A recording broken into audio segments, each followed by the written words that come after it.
we can be here all week. So if you'd like to set a meeting, let me know, or I'll give the West Visitor's Office. He's giving the Astro opening on Friday. Today's talk is a little bit more informal, a little bit more technical than Friday's talk. But Dan Green is, so he's visiting us from Stanford. So he did his graduate work at Stanford, went to the Institute for Advanced Study in Princeton, and back at Stanford, and companies. And so today he's going to tell us about loops of inflation. Thank you so much for the invitation to be here. Anyway, please stop and tell me when I'm being confusing. This is the first time I've given this talk, so it's a slightly confusing subject as a whole, so I would appreciate any questions. Okay, so the motivation in general is, so the topic is loops and inflation.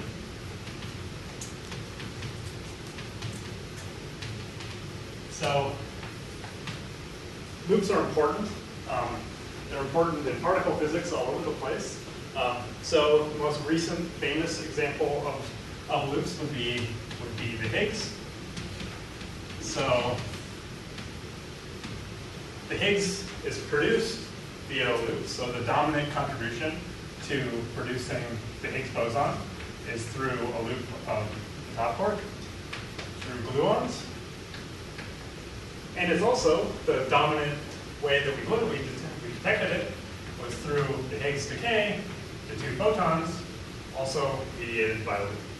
So in particle physics, we understand loops very well because they're really important, and we've measured all these things extremely precisely. And so there's nothing shocking about seeing a loop. You know what to do, you know how to calculate it, and they can be very important. Now, in this case, these processes are very important because the leading contribution is 0. So you say this isn't a small effect for the LHC because the classical contribution equals. So this is the leading piece because the classical piece is 0. So just a reminder in relativistic quantum field theory, loops calculate h-bars. So seeing a loop means that it's higher order in h-bar than the classical piece. But this is one example that has been in the news recently, so that's why you might be interested in loops. Another example that comes up in particle physics is, I'll just say confinement, which is the origin of why you don't see free quarks in the real world, is because even though, so you compute the running of the gauge coupling at one loop, and you find, if you just did the calculation naively, you find infinite. So even though it looks like the loop effect, so you had some small parameter g, so g was much less than 1, and you thought you could do the calculation, so so this is the classical contribution, comes in order of g squared, and you say, let's me compute the g to the 4th correction to that. This should be small because I'm expanding a number that's much less than 1, but what you find is that it's enhanced by a number that goes, I put a hard cutoff into my theory, I only compute up to some highest momentum mode, but if I literally compute all momenta, you get that the coefficient of this is infinity, so in fact the one loop calculation dominates over everything because it's in fact has an infinite coefficient. Now understanding why this infinite coefficient is not infinity but leads to running is of course the subject of renormalization, and this leads ultimately to confinement of free quarks. So this is why you see protons and neutrons and not just quarks and antiquarks or different flavors of quarks floating around. So this is another context in which a loop calculation is extremely important, and in this case was more subtle because you would have, if you didn't know anything and you said you might have said, oh, I don't need to compute the next correction because it's small. It's g to the 4th compared to g squared. G is a small number. So thus, I shouldn't even bother figuring out how to calculate this quantity. Now, the reason I'm saying this words is that these similar words are often used in inflation. People say we shouldn't have to learn how to calculate loops in inflation because we know that their effects are down by a factor of 10 to the minus 10. So thus, it's not interesting to calculate loops because they're obviously small, even though we don't have a very good handle on how to calculate them. So that's where we're going. So why loops and inflation in particular?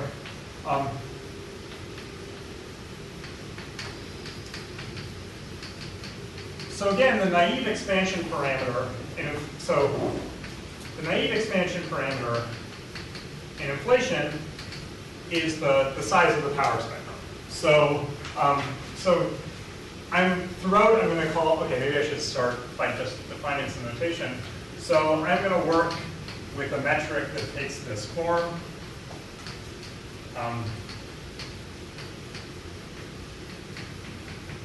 Okay, so this is the usual scale factor we know from FRW, and this e to the 2 zeta defines some field, some component of the metric that is that's what's going to characterize the scalar fluctuations. You might prefer, in some sense, zeta you can think of as sort of being the same as the Newtonian potential, if that's more familiar to you. So for the purposes of what we can actually observe, you can think of zeta and Newtonian potential in sort of an equivalent way. It's just a scalar component of the metric that talks about, that tells you about curvatures that are sourced by sort of scalar matter densities.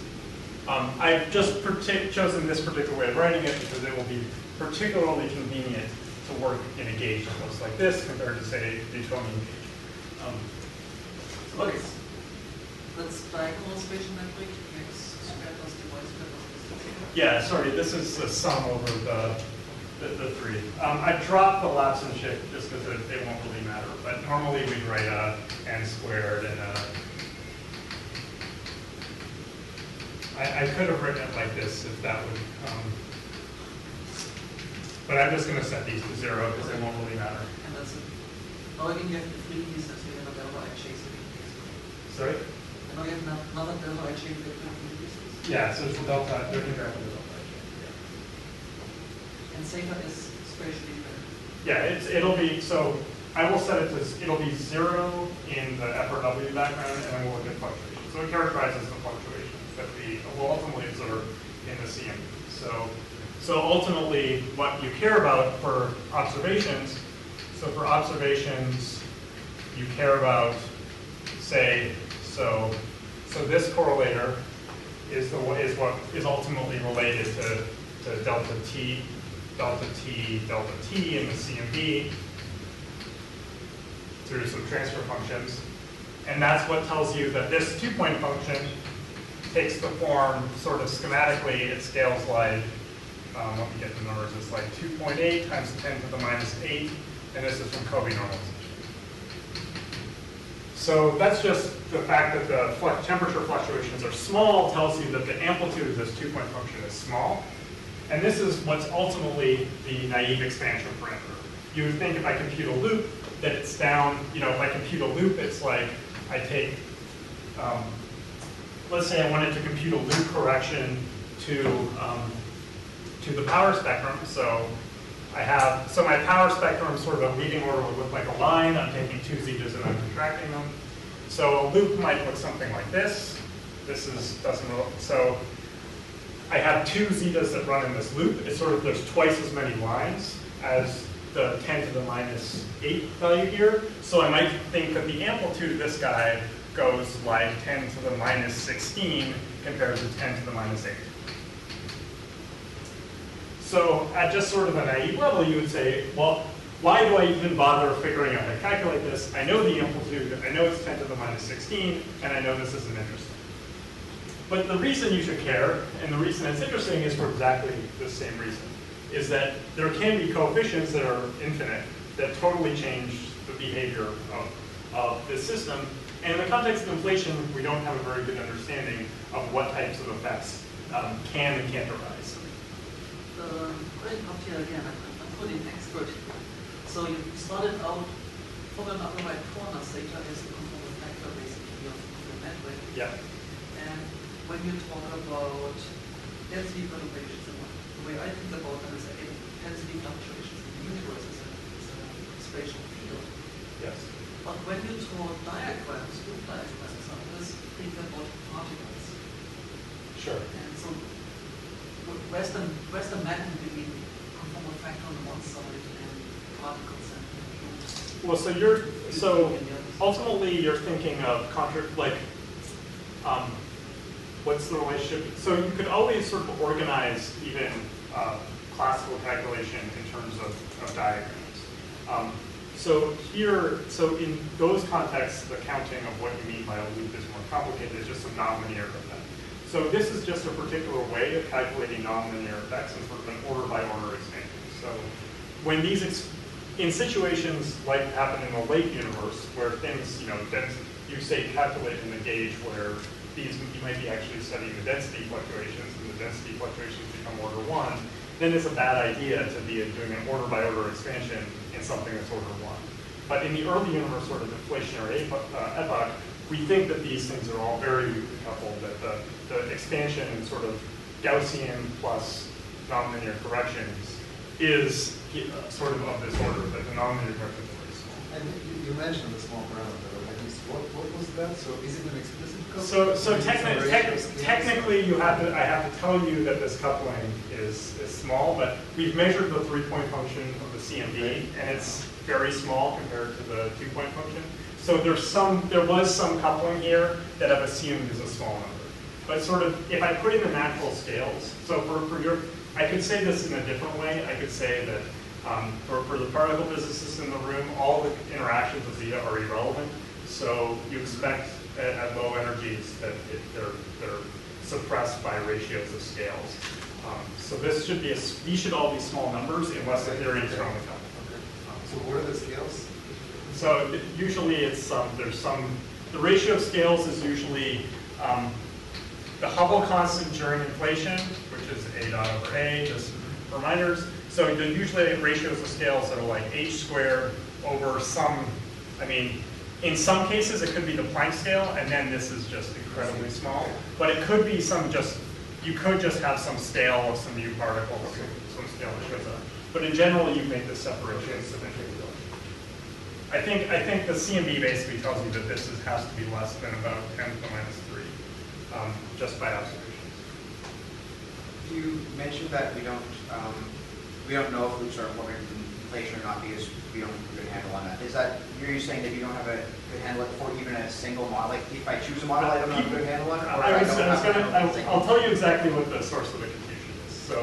So the specific confusion, there are many sources of confusion, but I'll focus on one today, is that there are people, there are claims in the literature that this calculation goes like log of the scale factor. And in principle, the scale factor could have grown by, it grows exponentially during inflation. So there's some initial value of like at the beginning of inflation, some A naught. And this number can be easily as big as you want in some sense. So this ratio of scales could literally become infinity as you take t, as you go forward in time. So if you make inflation last more e-folds, this is sort of the number of e-folds during inflation. So this, you might take to be 60, but could be much larger. It could be sort of as big as you want. So even though, because we don't really know how many e-folds happen during inflation. So even though this is 10 to the 16, you're multiplying it by a number that in principle, if you don't know anything, you could have made very large. Now, the point of what I'm going to say today is that there is no effect that goes like log t. But this is the source of the debate in the literature.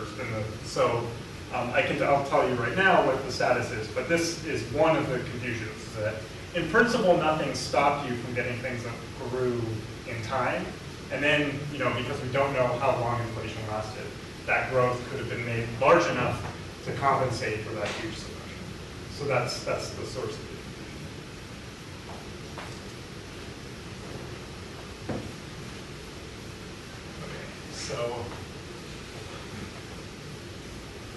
So basically what's the status of this? So there's a proof, there are various proofs classically. So work in momentum space here, so we'll write zeta as a function of k. So if I take fixed momentum and I take a to infinity, zeta dot of k goes to 0 by 1 over a squared as I take a to infinity. So this is the usual statement that people make, which is the curvature perturbation freezes outside of the horizon, and it's only when it comes up. So taking k over, so this is basically saying k over a goes to 0, or more accurately, when k over a is much less than Hubble, then the modes freeze. So modes freeze out.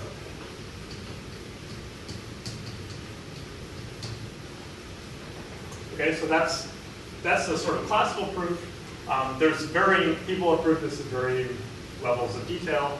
It's the one that I'll probably follow the closest is due to Weinberg, who showed that this holds in any FRW solution with any sort of reasonable matter around. So as long as the anisotropic stress of the matter is vanishing, then you can always find a solution that satisfies this property.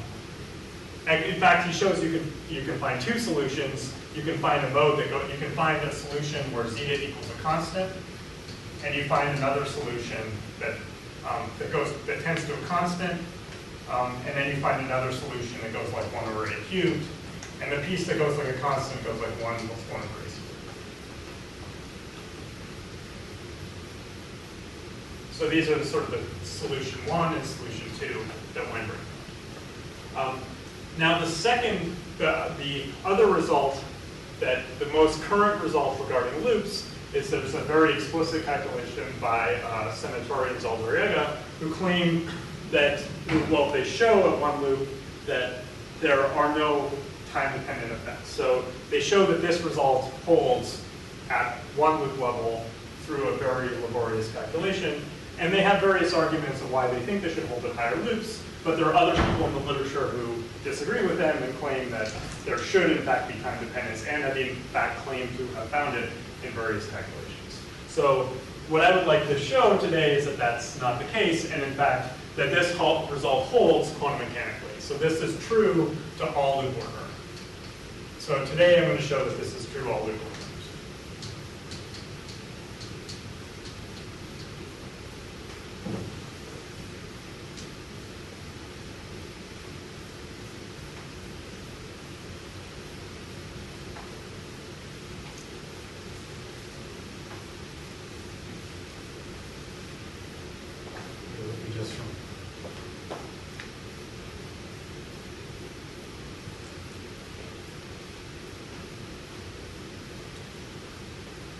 So let me sort of go over quickly the basic. So why would you think this holds in general?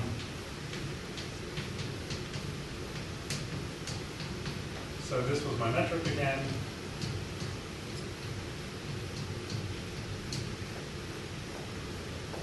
So the thing that you should notice is, imagine I had some, so I take some mode zeta k equals 0. So just some constant value of zeta. I can always set this to 0 by rescaling x. So if I can just absorb any constant into what I mean by x, because it's just a rescaling of x. X goes to e to the minus zeta x for all the coordinates is enough to remove that contribution. So the intuition is that this is sort of a pure gauge mode of, so the long wavelength limit is in some sense pure gauge. It shouldn't have any physical effect. And so this is sort of the idea for why it should become time independent. Now, I should specify that at sort of, without saying anything more specific, this sounds like I'm begging the question, because I said that I took a constant mode and then I could set it to 0 in pure gauge. If it was time dependent, then I wouldn't be able to set, I wouldn't be able to set it to 0 by this gauge transformation. But maybe what I mean more specifically by that is that I'm imagining that the time dependence of the system looks something like this. So it's like some number times zeta plus maybe some other number times zeta squared, etc. So this is what you might expect from like a classical system, that the time dependence is proportional, is sort of sourced by the background field. So I first set up some mode that looks like a constant background value, and then that sources the time dependence at next order. But now this equation doesn't seem consistent with the fact that the 0 mode is pure gauge, because if I shift this side, it looks like I should be able to set all of these things to 0, but the left-hand side doesn't transform when I try to shift the value. So in this sense, an equation like this seems inconsistent with the fact that I can always go send zeta goes to zeta plus 1, and x let's write it this way, and x goes to e to the lambda x. So this equation that I tried to write here seems inconsistent with that.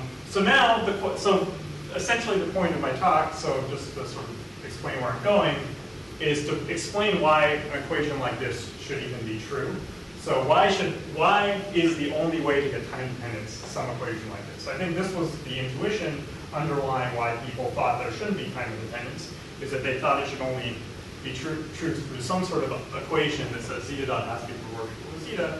And what I'll show is that this is in fact, this statement is true. And the reason it's true is because the modes become, basically because the modes become classical.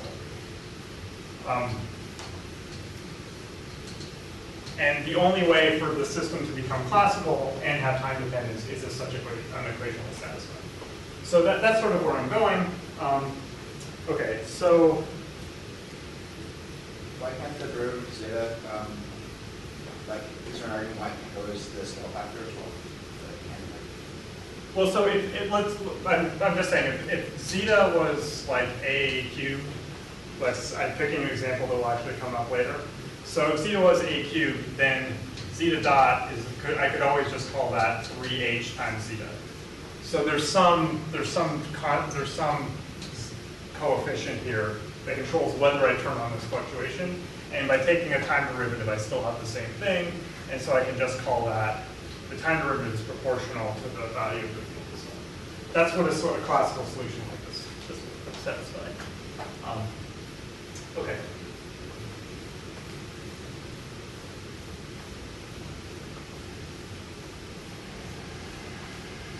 Okay, so the first step, as I've tried to sort of highlight there, is proof of classicality.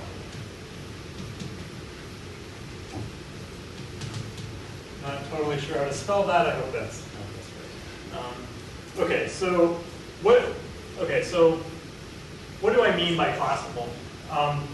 So the statement of classical physics I will take for the purpose of this talk is, let's just write it this way.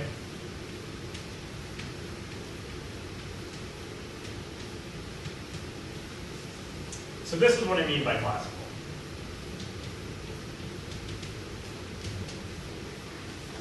So, okay, why is this the definition of classical? So upstairs is the commutator. And downstairs are just sort of the power spectrum. So what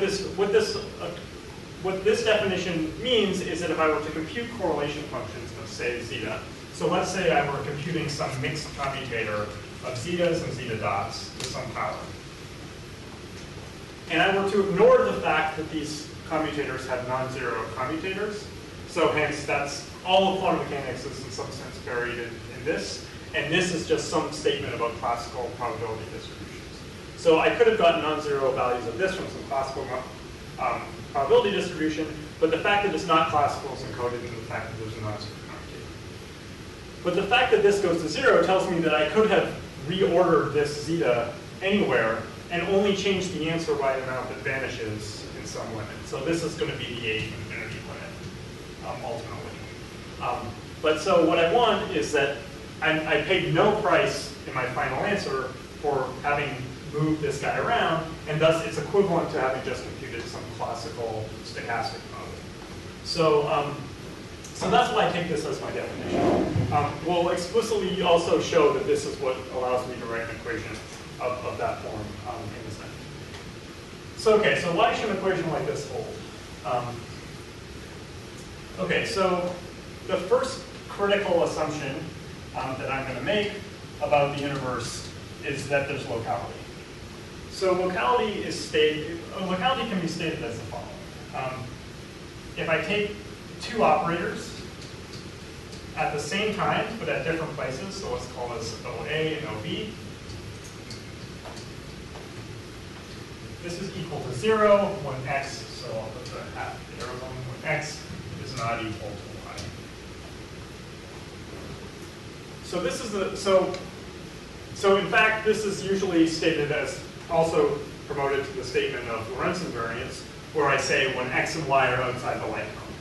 But here I've taken equal time, so not being equal is the same as saying outside the light cone. So it's basically saying that these two operators have no way to communicate with each other, so I can separately determine their eigenvalues. 2 points that are not in causal contact are allowed to take different values because they have no way of affecting each other's measurements. So this is what we mean by locality. Okay, so I'm going to assume that that's true of zeta. If it was not true of zeta, I'm not sure why I would need inflation, because inflation was meant to solve the problem that the CMB looks like points outside the causal contact at the same temperature. So if I didn't have locality, I could have solved the fact that the CMB looks in causal contact on large distances by just saying, well, there's no locality for the initial fluctuations. They're just determined in an acausal way, and thus there was no need for inflation. So the statement is not the same as saying that you're going to say that inflation transforms a pure state into a mixed state, because classical this seems to suggest that some pure state change nature. It will be a pure state at all. It is still a pure state, but a classical pure state. Ultimately, when we do measurements, then we're going to, we're going to relate probabilities in the quantum mechanical sense into statistical statements about where we are in the universe. But at this point, I'm never going to use the statement about the late universe. This is going to hold. This is going to be in a pure state for all practicals. So this is a definition of a classical limit of a pure state. Yeah. So this is just a statement. This is a statement. This is often made as a statement of squeezing, that the state evolves into a particular squeeze state. So squeeze states are quantum mechanical, but they just have many properties that are consistent with the classical. Sort of for going, you can sort of see where this is going to come from. I'll state it more generally in a second. But the way that this is going to come is that the canonical momentum of zeta is normally something like a cubed zeta dot. So this thing this thing always satisfies the usual classical, the usual quantum mechanical commutator. The reason that this definition is going to work is because the canonical momentum has this extra factor of a cubed. We never really measure the canonical momentum. That's why this thing looks classical to us, because it would always look quantum mechanical if I was comparing a measurement of the canonical momentum and the value of the field. That's sort of the same as in ordinary quantum mechanics measuring momentum and position. But here, because I only measure zeta dot in isolation. I never measure this sort of canonical momentum. It's not an observable state of the CMB. So in that sense, it becomes classical for the purposes of any observation that I'm going to want to make later, which are, say, zeta correlation. So how do we see that same result as sort of a general feature of locality? Well, it's clear that I'm going to use this up here. So I'm going to want to say that this thing has to vanish at separated points. So the only answer I can write down is, say, something like a delta function or derivatives of delta functions. And these things could be multiplied by operators. So this could be multiplied by some O. This could also be multiplied by some O. There could even be ones that have some vector index acting on the delta functions. But the point is that I always have delta functions. Okay, now another feature of relativity is that this thing should be invariant under diffeomorphisms. So when I write a delta function, I should be dividing out by the square root of g. And when I have derivatives, I should be dividing by a squareds in order for it to make sense as a relativistic object. So now all I'm going to do is say this thing is, in the absence of perturbations, is just 1 over a cubed. So every factor that appears here has to come. So this piece here goes like a to the minus 3. This piece here goes like a to the minus 5. This piece here will also ultimately go like a to the minus 5, etc. So the leading term I can write down has to go like a to the minus 3. 3 just on different variance, which is, The operators depend on time. was that? The operators depend on time. Sorry, yes, there's time dependence here. There can actually, the coefficient is also allowed to depend on time. So the coefficients can be time dependent. Now, that time dependence is related to time dependence of the action for zeta, and this time dependence is sort of at most allowed to go like log a. So this is sort of bounded by log a, so I'll say log a to the n, but that always loses to the 1 over a cubed. So all the equations I'm going to write for the rest of the talk might have coefficients dependent on time, but at most they go like log a. So the purpose is going to be to show things are suppressed by powers, and logs will never be the powers. So that's sort of how these things work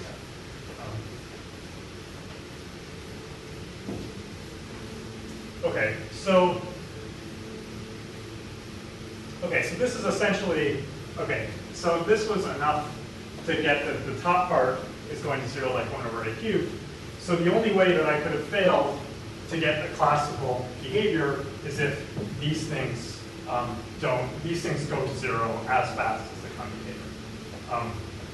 So there's a simple way to see that there has to be a non-zero, that the power spectrum has to go to a non-zero value.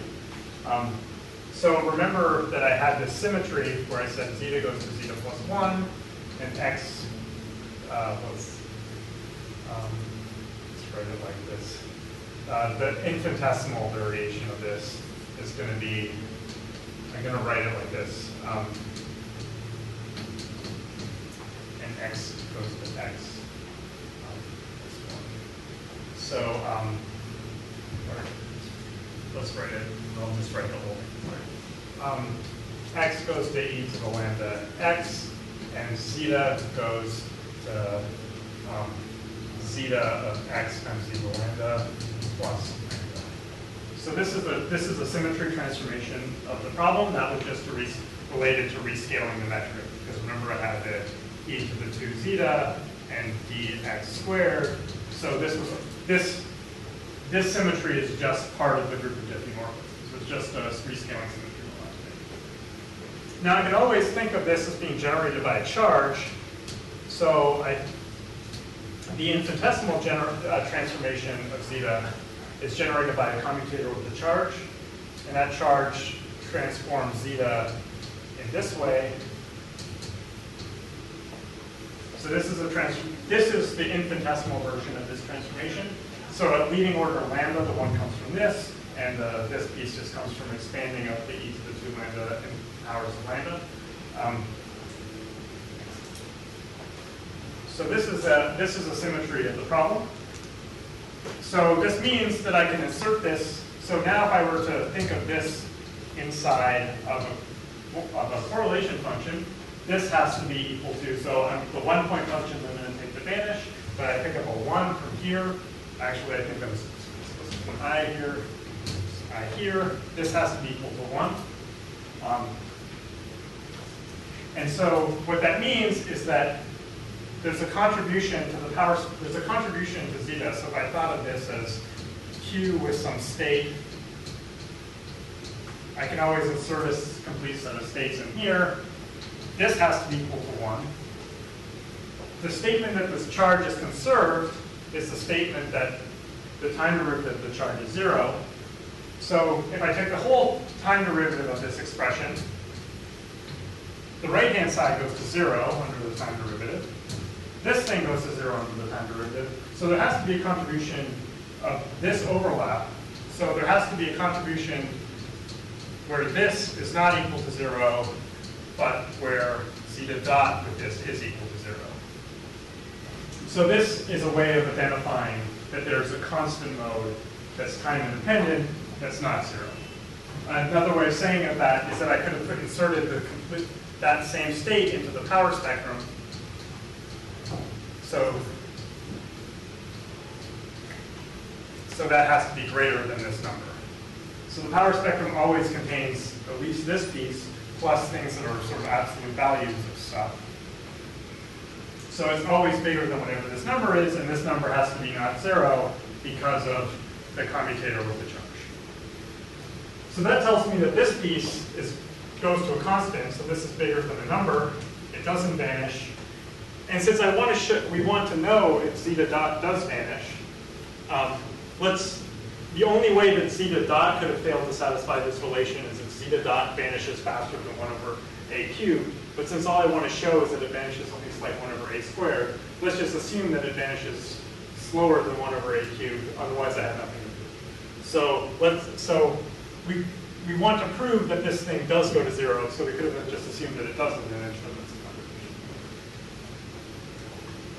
Okay, so we've established that the mode becomes classical. Okay, so maybe I'll keep this for now, and I'll just go under here. So, just to see if I can follow the logic of, you want to show something, you first argue it's classical, then you want to make some classical estimates. And you want to make a statement that nothing holds to multiple loop orders. yes. When in fact you would say, well, you're trying to calculate multi-loop gravity diagrams, which may or may not be well behaved ever. Is that a consistent? This statement was not recursive. Every statement I made here didn't actually depend on. The only statement I assumed here was that this is a reasonable estimate of the. Yes, but you're trying to use that to make an influence on the other side, where you started saying you want to say something to all loops. Now, yes. The statement to say that you want to say something to all loops, doesn't that imply that there exists a description in terms of loop somewhere? At some point, I will assume that there's perturbation theory. So far I haven't assumed perturbation theory exists. Yes. I will get to the point where I use perturbation. So at some point, the existence of perturbation theory will matter, but we're not there yet. But when perturbation theory matters, I'll explain. So here, this was just a statement about operators. This is just a statement about locality, an assumption of locality, which I think is a reasonable one to take, and then the consequences of locality and the symmetries of the problem.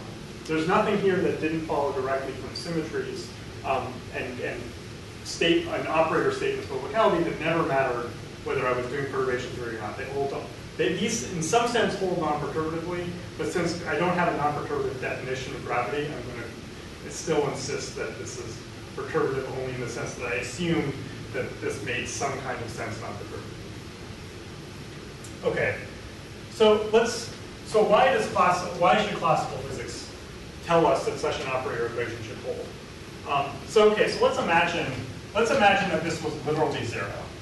So let's not imagine that it vanished like 1 over a cubed. Let's just imagine that the commutator vanishes. So what is the meaning? So in quantum mechanics, what is the meaning of the vanishing of a commutator? It tells you that so these are operators. It tells you that that I can choose a basis of states that are simultaneously eigenvalues. So that's what quantum mechanics tells you when commutators vanish. It tells you that you're allowed to choose a basis of states that's an eigenvalue of both this operator and this operator because they can't separate. I can always choose a basis of states with the eigenvalue of either one, and because the commutator vanishes, I can choose that to be satisfied simultaneously without destroying the other basis of states. Now, on the other hand, so now I'm going to make an assumption that we're talking about we're going to talk about purely the zeta mode. So I'm going to assume there's no other degrees of freedom in the problem. So in single field, so let's call single field inflation,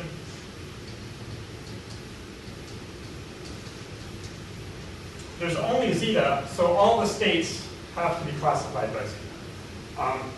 There's multiple ways to try to say this, but in some sense, you can just think of this as the position basis. There exists a well-defined, all wave functions can be classified in terms of the position basis in quantum mechanics.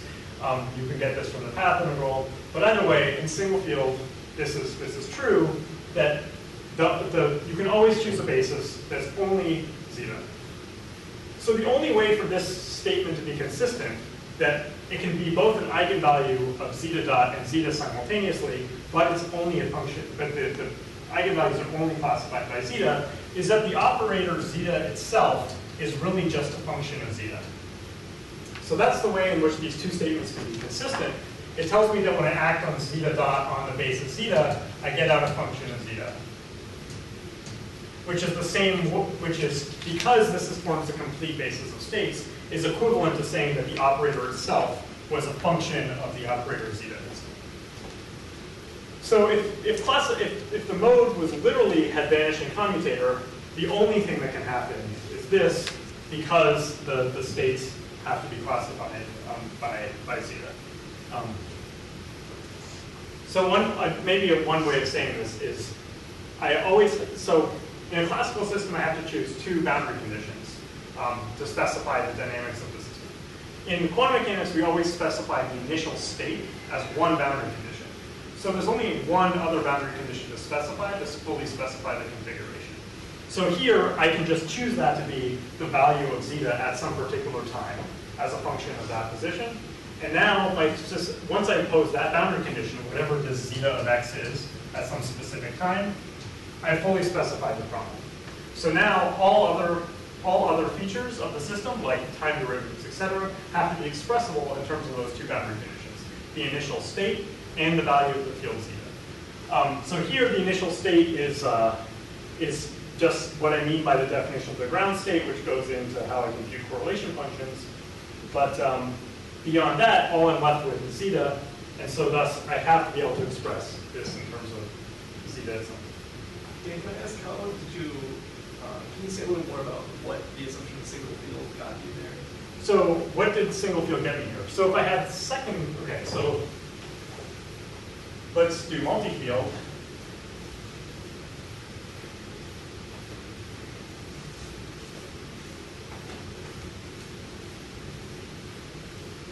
So what would have happened in multi-field?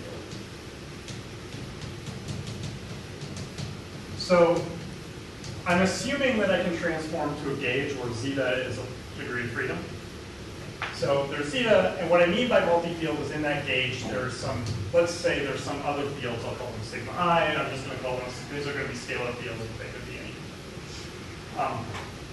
So now, in this gauge, so for every field this is true, for every individual degree of freedom, you can go to the position basis. But now, because there's more degrees of freedom, the position basis is really labeled by every field. So it's still true that in this basis, zeta dot has to be a function of all these things, but now it can be a function of the other fields. So it can be a function of all of these guys. So this assumption didn't break down that it has to be simultaneously an eigenstate. It's just that I'm assuming it from the point of view that I don't have the other, that I don't have other things that appear in my freedom. Okay. So now we see where this is going. So we've established that, okay, so I should probably say a few words about why so here I just plugged in the fact that it's equal to 0. What we actually found with the corrections that go like 1 over a cubed. So in reality, what I have is I have an operator equation that, so one can do this more rigorously, but you essentially solve, does anyone care about how, I'm just going to state it. Joel can bug me later because I know this bothers him, but basically you can show that some operator equation of this form has to hold up to corrections that go like 1 over a cubed. But since our real goal is to show that these things, ultimately I want to show that this goes like 1 over a squared, that's enough to show that I don't care about these 1 over a cubed. So for the purposes, so that's going to hold if I go to momentum space. But you could put these things back in, you could keep them through the whole analysis, but at the end of the day they're going to vanish from the argument that this thing became possible. So you could just take my word for it that because this is satisfied, it's effectively equivalent to just saying I can set this equal to 0 for the long way. Okay, so there's just 2 steps left to get to the answer. So we have zeta dot is equal to a function of zeta. And so I'm just going to Taylor expand. So I can always do this. The series might not converge, but we'll show that next. So we could do something like this.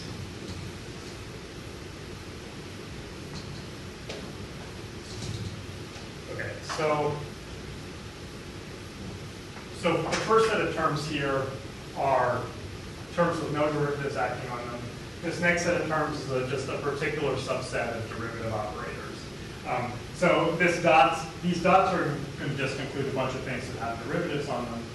So the point I'm going to put in the 1 over a squared. I need to make this. So I need to make this to be consistent with the diffeomorphism invariance. But the main thing I want to show is that these terms will vanish, and then ultimately that these terms are all going to go to 0 like 1 over a. I might have missed it, but so what validates that kind of expansion? What validates this expansion? Well, in some sense, it will be validated by the fact that zeta is 10 to the minus. It will ultimately be validated by the fact that zeta is 10 to the minus 5.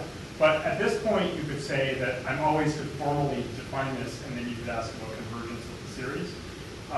But what I'll show is that these things go to 0, and that these things go to 0, and that every term in this series goes to 0, like a higher power of 1 over a squared. And so I'll explicitly demonstrate that this series converges.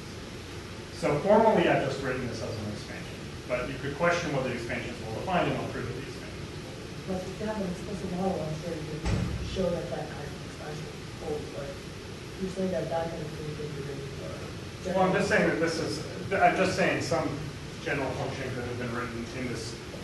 Your complaint about whether this expansion makes sense is about convergence. That's the question, and I'll prove that it converges. So the first step for proving it converges, the easiest step for proving convergence is that none of these terms are even there. And that so I could have even said that at the level here. I could have just started at this plus derivatives of zeta, and I'll show that the terms with no derivatives acting on them vanish. But for simplicity, we'll just start with this.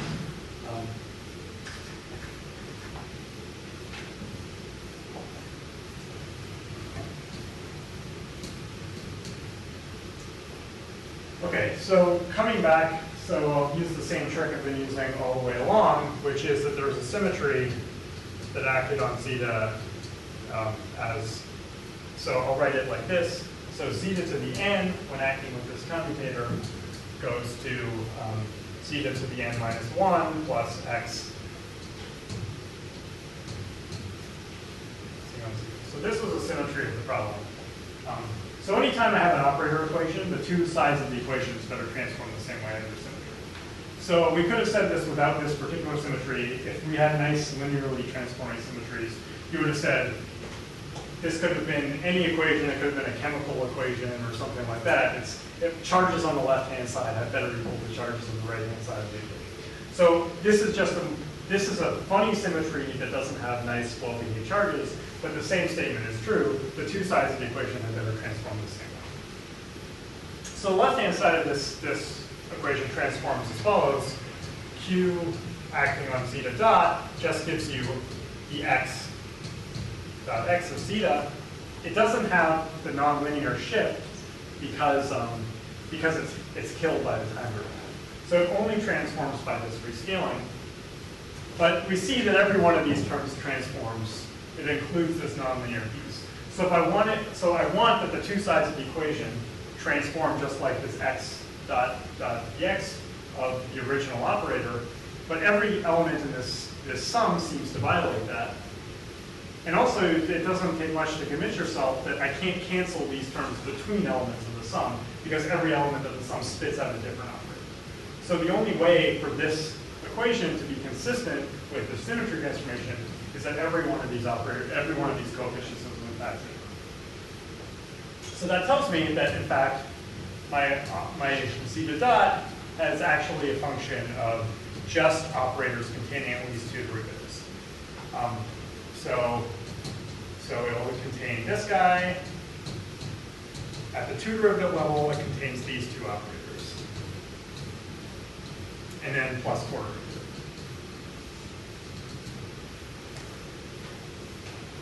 So there's some coefficients here. Now, if you look a little bit harder at the other diffs that are around in this gauge, you can actually fix the relative coefficient of these terms, and you'll find that this is nothing other than the Ricci curvature. So that shouldn't be too surprising. because you'd expect matching diffs in this equation. So this is the curvature of the spatial surface. So this is like the curvature at a fixed time on that spatial surface, which is not surprising because basically what I'm trying to do is I'm trying to find objects on the right-hand side that are invariant under diffs on that spatial surface. So obviously, you could have just started by writing down all the geometric invariants that you're used to thinking about, Ricci squared combinations of them, etc. So now we weren't initially so clever and we just found this, and then we realized we were idiots and we should have just started there. But that's how things go sometimes. Okay.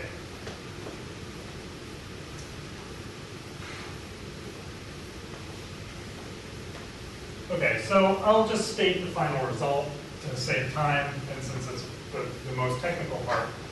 So if I go to momentum space, so basically what I want to do is I wanted to look at this at fixed momentum. It's clear that this first term in momentum space, so I could always just Fourier transform that equation, but in the first term in that equation, the Laplacian squared over a squared of zeta obviously just becomes k squared over a squared of zeta of k. So as a goes to infinity at fixed k, this obviously goes to 0. I don't really need relative to zeta. So this term obviously dies compared to zeta. I don't need to do any more to know that this is true. Now you might have worried about operators like this guy, which in Fourier space go to things like this.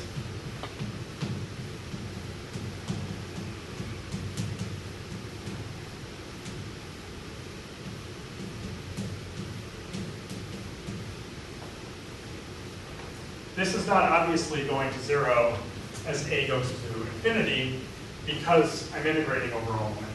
So even though I may work at fixed k, let's say I just took k to 0, it looks like there's contributions to here that don't vanish. Now the subtlety here is that this operator, I have to actually renormalize this operator because this thing also has, there's a contribution to this operator that looks like a one-point function. So there was if I naively just stuck this operator in a one-point function, I got some number out. And I normally like to, if I'm talking, for example, if I'm talking about connected correlation functions, I like to remove all the self-contractions. But more generally, this is just defining what I mean by the normalized operator. And it's just subtracting off the self-contraction is the leading piece. So if I subtract this piece off, so if I define this minus the self-contraction, then I get something that actually does drop like that in correlation functions goes like this now goes like k squared over a squared. So all the stuff, all the mess that looks like it doesn't go like 1 over a squared is really something that you just regulate. It doesn't actually do anything physical to correlation functions at separated points. So there's some subtlety in showing that you can do this to all orders of perturbation theory. So that's actually where perturbation theory comes in, is to show that order by order in perturbation theory, you can implement this procedure and subtract off the pieces that diverge and be left with something that only vanishes like this, plus things that go at most like log a. So this is perturbation. This is where perturbation theory enters. But for anyone familiar with normalization in flat space, this is the usual situation. You compute the scaling behavior at leading order, and then you calculate the corrections at subleading order, and they go like small numbers times logs, and these things are usually called anomalous dimensions.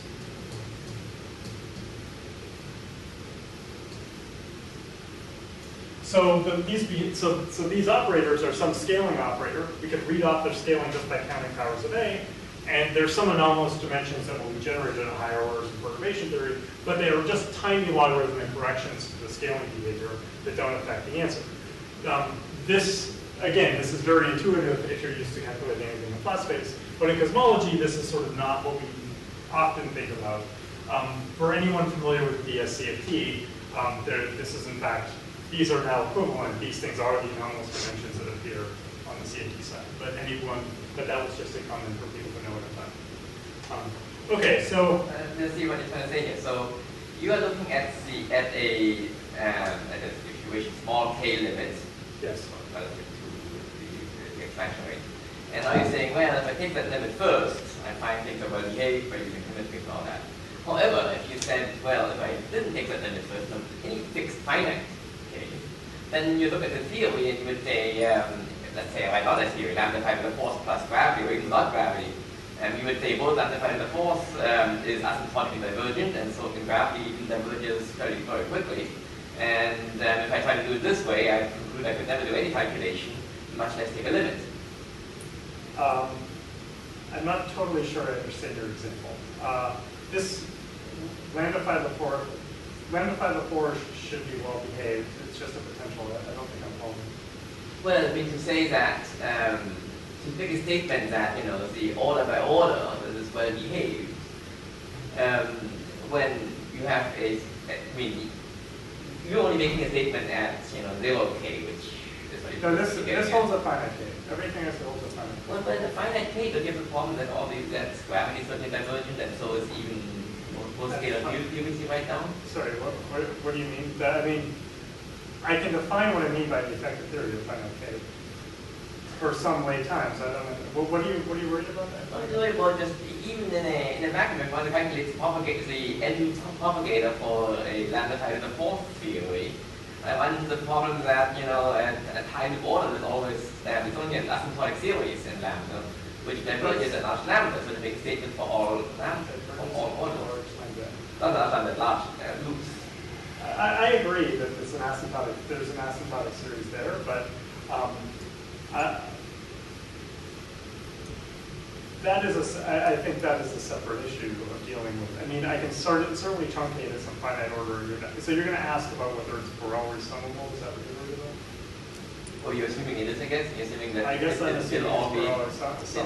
It'll all. I'm making a more basic statement, which is no specific diagram in any particular order should give you time dependence that doesn't drop like 1 over a squared. You're asking about a different type of divergence.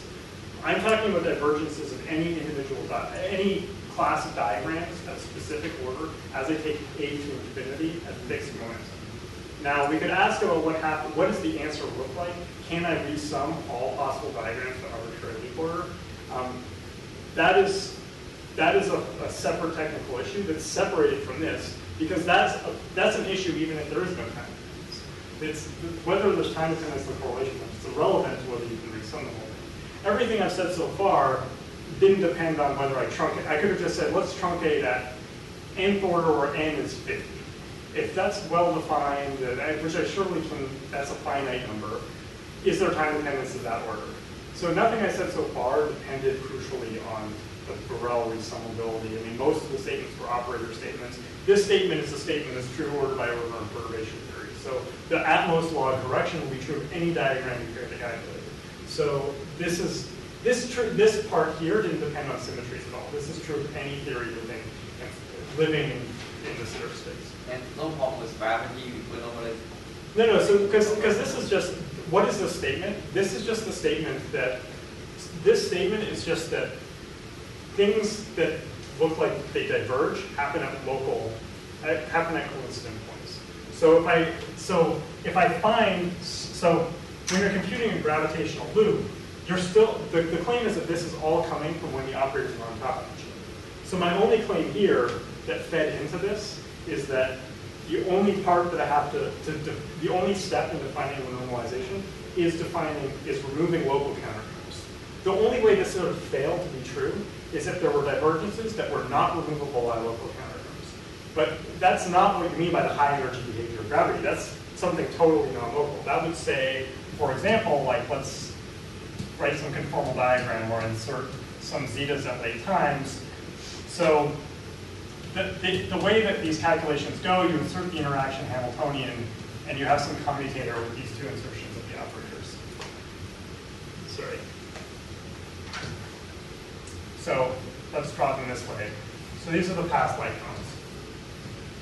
So this interaction Hamiltonian can include gravity, you can include any kind of loops you want. Locality tells you that you get 0 everywhere here.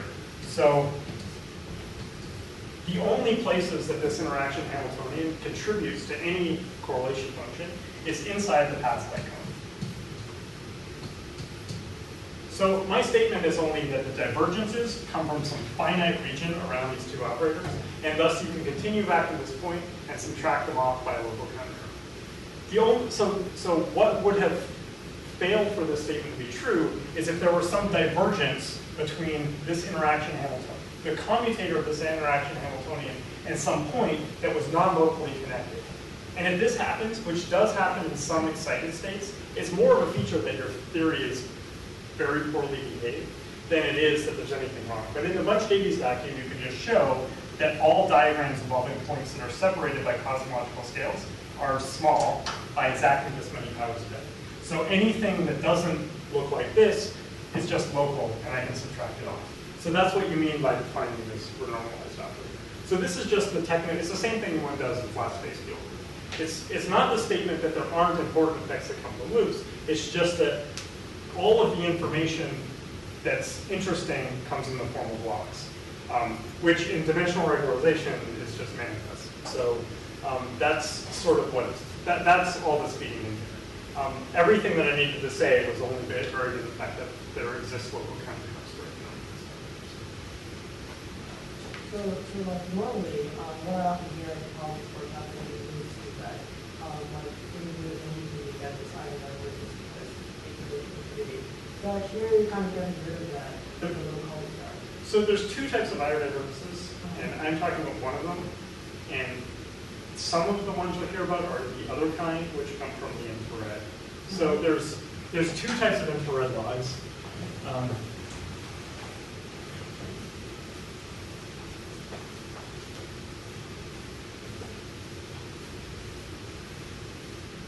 So one infrared log comes from the fact that for a scalar invariant spectrum, this thing, so this is normally what the power spectrum looks like.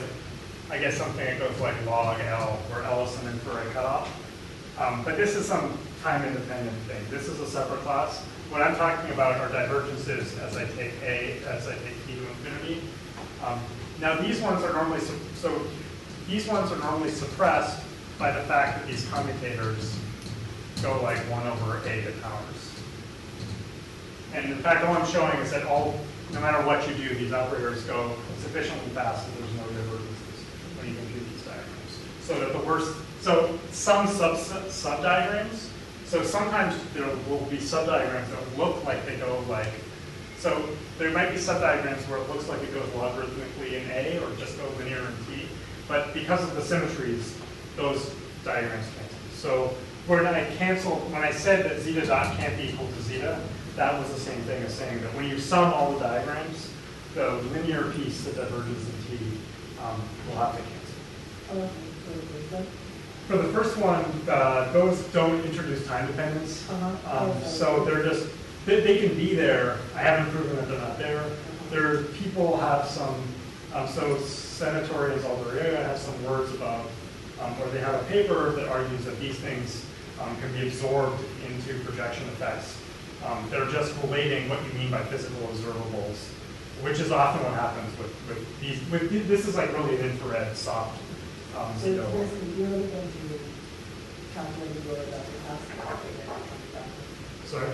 So it's basically, those kind of things are time independent. They're time independent, You're yeah. the classical figure calculation. Yeah, that's right. It's some. There are various words you could assign to this log, but this is sort of more familiar with a soft photon kind of effect. But this is something that's a little bit more unusual. But this kind of thing, the log A can happen for things that are not zeta. So if I just took a random scalar field and studied its interactions, then I can get things that go like log. And that's the same as saying that it was very special that I had the symmetry that told me that these terms were. Yeah. Is there any situation in which this anomalous dimension is important for its location sign? Well, so here it's not because it's suppressed by, these things just go like, this 1 over A squared is enough that in the late universe, all these modes are gone. So to explain all data, you can throw away all these modes and you just keep the constant mode. Well, that's where it would have been interesting if my claim was not true, because then, so one way of rephrasing what I proved is that there's no anomalous dimension for zeta in single field information. So you could I guess, ask in multi-field inflation, can you get anomalous dimensions, and can they be interesting? And that's a question that we haven't addressed, and it might be interesting. Okay, well, I'm over time, so I think that was sort of the main point I wanted to get across. So, yeah, I guess, thank you.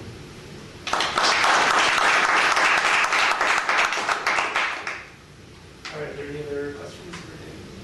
So from the power counting argument, the classical quantity that we define goes to zero when A goes to infinity.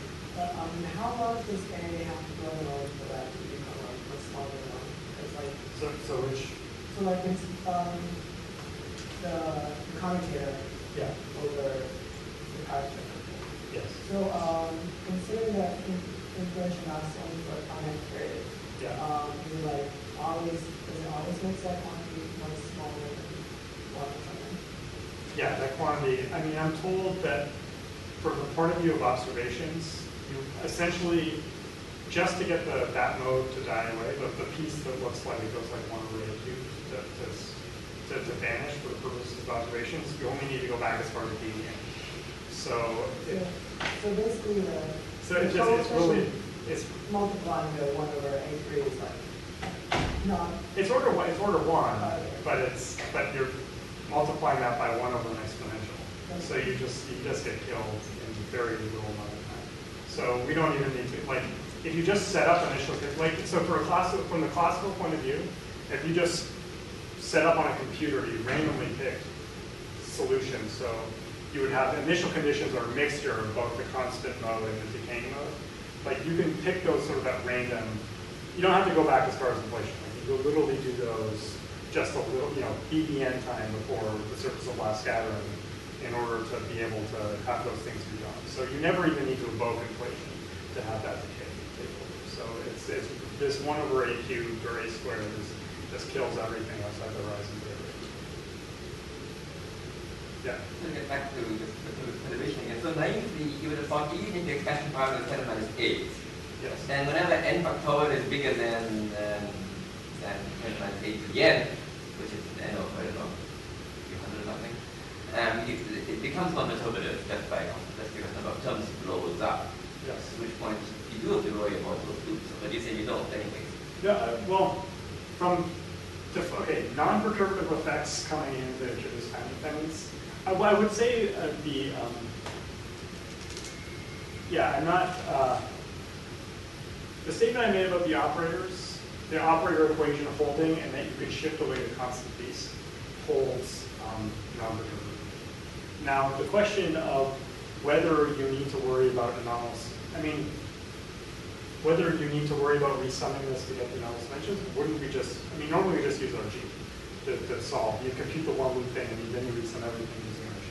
So that's all I would say is the proper thing to do here, is not to try and calculate, not to actually try and calculate this scaling by doing it as a power series here, but to calculate the one loop thing, then use RG to put that as some lambda up here. So that's what I would, so that's something called holographic RG in this setting. But in flats, you know what to do in flat space, right? This is literally just an anomalous dimension. So in curved space, it really should be the same thing, just the techniques have been developed.